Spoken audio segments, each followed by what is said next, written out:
don't see your mistakes. That's why we need each other. Okay, that was really good.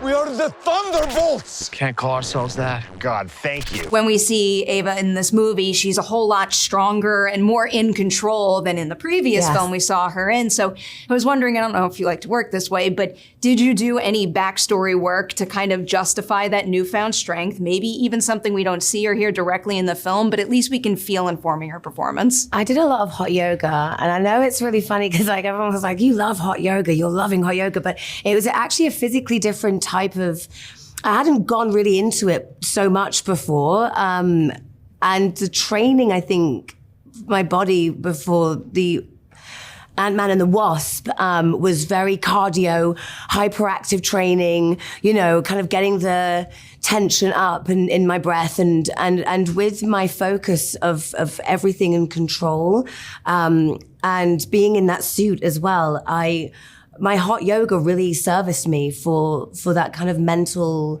strength and feeling comfortable in my skin with that control. It's not what I was expecting, but that makes all the sense in the world. I love it. Thank you. All right, Louis, for you, I was watching an interview that Jake did, and he was kind of explaining that the two of you talked a lot about mapping out the beats of your character, and I think the phrasing he used is just figuring out which side of him is meant to be expressed most and when. So it was making me wonder, is there a particular point in the movie where doing that was the greatest challenge, where there was the finest line for you to navigate? Good question. I mean, the whole film, you know, was a very intricate process of planting who was kind of rearing their head at what moment. It's almost like three people fighting underwater, and every once in a while a different head pops up and gets to say something, you know, but it is all the same guy, right? So I think that the most challenging is when he kind of comes into his own as the Sentry.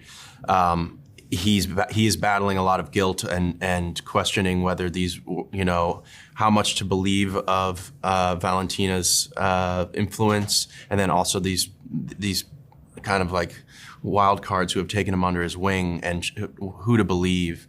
But then also coming into his own, and he has these kind of illusions of grandeur.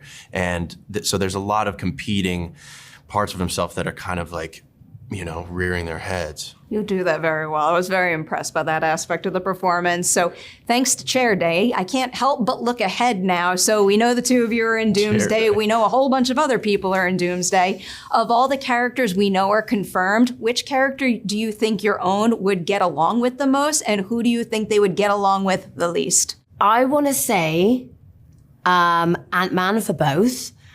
Because there is a feeling of, you know, forgiveness here. You know, I tried to kill you, but I think we could be friends. Yeah. I think that makes sense. Yeah, full circle. That might be I'll quite believe this. Wow, good answer. I mean, I think that, oh man, Julia's not on there. She doesn't have a chair on there, does she? She's still around, though. And they also said there's still more chairs to be revealed. Exactly. So I think that would be an interesting crossover for Bob to have another intersection with her, with Valentina. I wonder what the heck would happen there. I don't think it'd be pretty if he even remembers. I've got a lot of questions about that. So do I. Keeping me on my toes. I like it. I'm going to end with the most overly sentimental question you've probably heard all day, but I just love, love, love the fact that this movie reminded me of the power of a good hug. So Can you each tell me the last time you got a good hug that made you feel supported and like you could power through all the challenges life throws at you? I mean, every time my mom hugs me, it's filled with all those things. You know, it always feels like it's never just like an on-the-go hug, a thoughtless hug. Mine's, family and friends at the premiere of this movie back in London. It was such a big moment, and the love and support, and it's lovely. Love that. Yeah. I feel like the first thing that I wanted to do when I left the theater is go and hug my sister. And that is exactly what I did. I'm going to say a huge thank you for your time today. Congratulations on the movie. Thank you so much. Thank you so much.